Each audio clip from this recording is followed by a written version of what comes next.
Welcome back. A decision to accommodate Vincentians due to ongoing eruptions of the La Soufrière volcano over in St. Vincent and the Grenadines is being met with hesitation.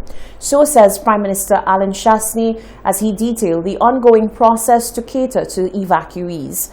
Earlier this week, the Vincentian Prime Minister, Dr. Rav Gonzalez, disclosed that concerns over property and a vaccine requirement have deterred citizens from leaving. We're not getting the sense that a lot of Vincentians want to come over. So we continue to work through that process. The first set of people that came over were really farm workers. They were included some St. Lucians, Grenadians, Vincentians, Dominicans, and we're trying to get them out on a flight to Canada. But in the meanwhile, we are making arrangements for persons who do want to come over. We've started a registry process for those persons in St. Lucia who do want to be able to accommodate people, and also trying to make sure that if they do come over, not knowing how long they're going to come over, they'll be able to benefit from some of our services like health access as well as education. St. Lucia has agreed to house 300 evacuees in the first instance. The deputy leader of the St. Lucia Labour Party is accusing the government of St. Lucia of keeping a major secret from the people with regards to economic growth of the country. Dr. Ernest Hilaire says whilst the government boasts of growth in one area, the bigger picture bears an ugly truth that is being swept under the rug.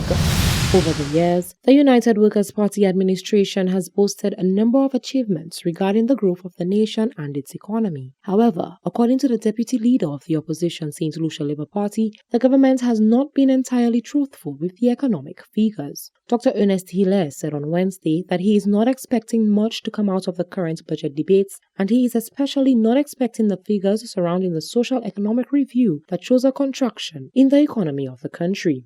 Most noticeable for us is that in the social economic review, and you can probably go and take a look at it, for the economic year 2019, there's actually a contraction in the economy of St. Lucia. For a government that boasts so much of how well the country was doing, we're only now finding out with the document that was shared a couple of days ago with us, that in fact in 2019, before COVID, the economy had shrunk by 0.1%. Did anybody in St. Lucia hear that? Did you even hear the Prime Minister mention that last night? That they actually had negative growth in St. Lucia under his government. For all the chest beating and all the boasting, they have kept that quiet. They've never shared it to the public. They didn't mention it last night, but in going through the document, we've noticed it.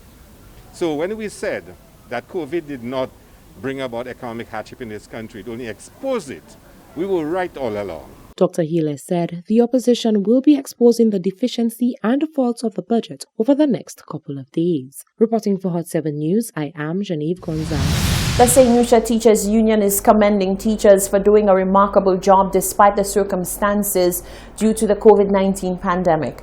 The president of the SLTU says many teachers are indeed excited about returning to the physical classrooms. With the reopening of schools slated for the 19th of April, the St. Lucia Teachers Union says teachers, for the most part, are excited to be returning to the physical school plant. President of the union, Don Howell, says while teachers have been holding down the fort from home and ensuring the continuity of education, they continue to have concerns surrounding the reopening of schools. He says they are hopeful that January will be a learning curve. One of the things that the SLTU had asked for was a review of the plans for the reopening of school in January, because the January experience should have been a learning experience for the sector. And if we want to go back into a face-to-face modality, we have to improve on the shortcomings, strengthen the areas that were good, and ensure that holistically all measures, all mechanisms are in place to ensure health and safety and to facilitate the safe return to school. I can tell you, by and large, teachers are excited. Teachers want to be back in the face-to-face, in the physical space of schools. The concern has always been that of health and safety, and the January experience should have taught the ministry a lot as it relates to the transition from online to face-to-face. He says coming out of this experience, the union is advocating for more collaboration between the Ministries of Health and Education. So that's some measure of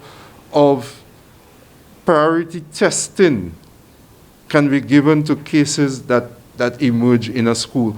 Because that, we saw from the January experience the lag in getting results and what have you to make important decisions that would impact school. And so we felt this was a weak area that has to be strengthened by the Ministry of Education if they need to go forward. The issue of monitoring and maintenance of protocols was also an area that the union continues to advocate for. Again, partnership with the Ministry of Health. We were informed that through the environmental health unit of the Ministry of Health, that the ministry would be receiving more reinforcement in that regard, but we continue to monitor to see how that will unfold. Howell says many promises have been made by the Ministry of Education, and so the union as well as other stakeholders will be monitoring to ensure these promises are delivered. We also wanted an assessment, the SLTU, of the resources that is needed for each school, and it cannot be a one-size-fits-all. We look at sectors like the special education centers that need specific resources in order to handle the students that they must attend to on a daily basis. And so the SLTU continued that measure of advocacy, and we continue to play our part. We're going to continue to monitor to see how the Ministry of Education implements the plans for the reopening of school. One of the things that we spoke about was the psychosocial support for teachers, for students. The union president says both teachers and students are praying for a smooth sailing third academic term. Reporting for Hot 7 News, I am Genevieve Gonzalez. St. Lucia's Citizenship by Investment program has achieved a new feat. The CIP has been duly recognized for transparency and governance. This after the U.S. government cited the Citizenship by Investment program in Antigua and Barbuda, St. Kitts and Nevis, and Dominica for lack of transparency in its latest human rights report. Lisa Joseph tells us more. In January 2020, St. Lucia's Citizenship by Investment program, the CIP, entered into its fifth year, having first opened for business on 1st January 2016. During this time, the program has been credited by international agencies and watch groups for its value and offerings in the marketplace. And on March 30th, 2021, the annual Human Rights Report by the U.S. Department of State gave a passing grade to St. Lucia. The U.S. government report did not include the island's CIP program among that of OECS countries that were cited for lack of transparency. Chairman of the CIP board, Ryan DeVoe, says the board and the CIP unit have been resolute in ensuring strong governance, accountability, a focus on very high levels of compliance and due diligence. As a result, St. Lucia continues to demonstrate leadership within the region. When we have these interactions on security, and I get involved in some of those meetings, Nesta Alfred as well, with the intelligence community, and we do those fairly regularly, and it's an integral part to the integrity of our entire program. And so I think the fact that finally it has been recognized, and so because I would say historically the region was painted with a broad brush. And so the fact that distinction is being made, I think, is recognition of the work and the effort we're putting in to ensure that these programs, or the program in St. Lucia, is well run, is transparent, is run with integrity, etc. The CIP chairman says government's decision to introduce the legislation for the establishment of the National Economic Fund fundamentally changed the levels of accountability and transparency. The National Economic Fund is being governed by a board of directors that oversees the receipt, investment, and expenditure of the monies raised from CIP. Government has to apply to the board for use of those funds. And that was always in the initial legislation, had not been put in place. It's finally now in place, and that is the mechanism, where funds are placed to then be, used within our economy. And obviously that's been one of the big, where's the CIP funds gone? And as I say, that all of these things take time. I've learned, through this process that nothing happens as quickly perhaps as it could in the private sector. But, at the end of the day, we have been steadily working on these things, and they're all there to ensure, again, that the transparency, the integrity of the program is where we want it to be. St. Lucia's Prime Minister Honorable Alan Chastanet, who has responsibility for the CIP, has been lobbying for the creation of an OECS CIP program to better solidify the gains in the sub-region. Mr. DeVoe says there is great merit and value in that proposal.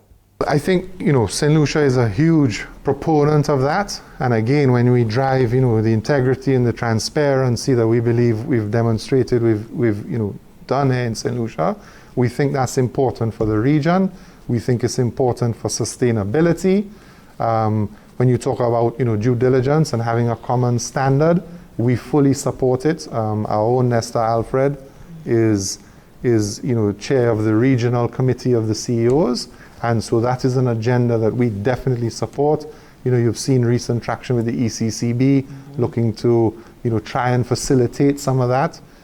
For the financial year 2020-2021, March ending, St. Lucia received 415 CIP applications. 285 have been granted thus far. From the Government Information Service, Lisa Joseph reporting. This is the Hot 7 TV Nightly News. There's more news after the break.